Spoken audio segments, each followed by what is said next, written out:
শেষ বক্তা রেবেকা শফিকে আহ্বান জানাবো তার বক্তব্য রাখতে। মাননীয় সভাপতি, বর্ষা হাতে ভরসা পায়ে সদাই নিরুদ্দেশ হওয়ার চেষ্টা করলে আইন রক্ষাকারী সংস্থার খপ্পরে পড়ার সম্ভাবনাই বেশি। আমি নির্বিবাদী মানুষ, মুরগি কাটা দেখলেই মন খারাপ হয়ে যায়। তবে ছোটবেলায় নিজেকে বীরপুরুষ ভাবতে মন্দ লাগতো না। হাড়ে রেড়ে বলে কেউ এগিয়ে এলে মাকে রক্ষার ভার যদি আমার উপর এসে পড়তো, সেটা কেমন মজা হতো জানি না। কিন্তু আমার অধ্যাপিকা মা গায়ে এক রত্তিও সোনা পড়েন না, সুতরাং কল্পনার সেই বীরপুরুষ বেশি দিন টিকতে পারেনি। তবে ভীতু ভদ্রলোক হওয়ার যে বিপদ আছে, সেটা খুব অল্প বয়সেই জানা হয়ে গেছে। বান্ধবী এসে একদিন বলল, এসো আমরা আমাদের সবচেয়ে প্রিয় জিনিস বদলা বদলি করি। আমার চমৎকার বিদেশি ছবি আঁকা পেন্সিল বাক্সটা গেল, বিনিময়ে পেলাম তার পরিত্যক্ত রাবার। শুনে সবাই হেসে বলল, একটু চালাক চতুর হতে হয়। কিন্তু আমার খুব দুঃখ হলো যখন দেখলাম ও আর আমার কাছে আসছে না। একবার এক আবৃত্তি প্রতিযোগিতায় যোগ দিলাম। কাছ থেকে সংস্কৃতি অঙ্গনে সব পরিচিত তারকাদের দেখে চমকিত হলাম। কিন্তু আমার পালা আসার সঙ্গে সঙ্গে শুরু হলো তাদের চা খাওয়ার পর্ব। কারো আর প্রতিযোগীর দিকে দৃষ্টি নেই। এত দুঃখ হলো, কয়েক মুহূর্তের জন্য বেদুইন হয়ে যাওয়ার ইচ্ছে হয়েছিল হয়তো। পরে ভাবলাম, তারকারাও তো রক্ত মাংসেরই মানুষ। বেচারা জন লেনন তো খ্যাপা ভক্তের হাতে প্রাণই দিয়ে দিলেন।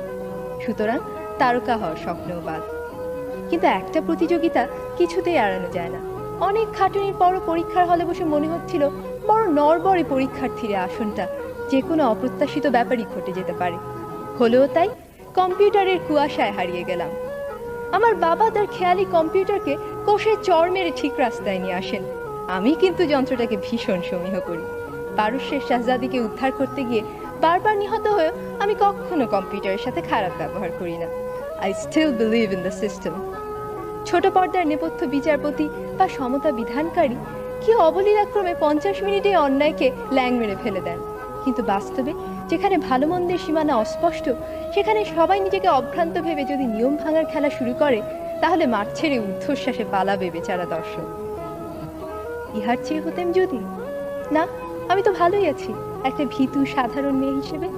আমার মধ্যে কোনো দুরন্ত আশা নেই, ন্যায়দণ্ডধারী মহাবীর বা চতুর্মুখর মেধাবী মুখ হওয়ার উচ্চাকাঙ্ক্ষা নেই। একজন সৎ, পরিশ্রমী, বিবেকবান মানুষ হতে পারলেই আমি খুশি। ছেড়ে দিয়ে আমি জিতে যেতে চাই। ধন্যবাদ।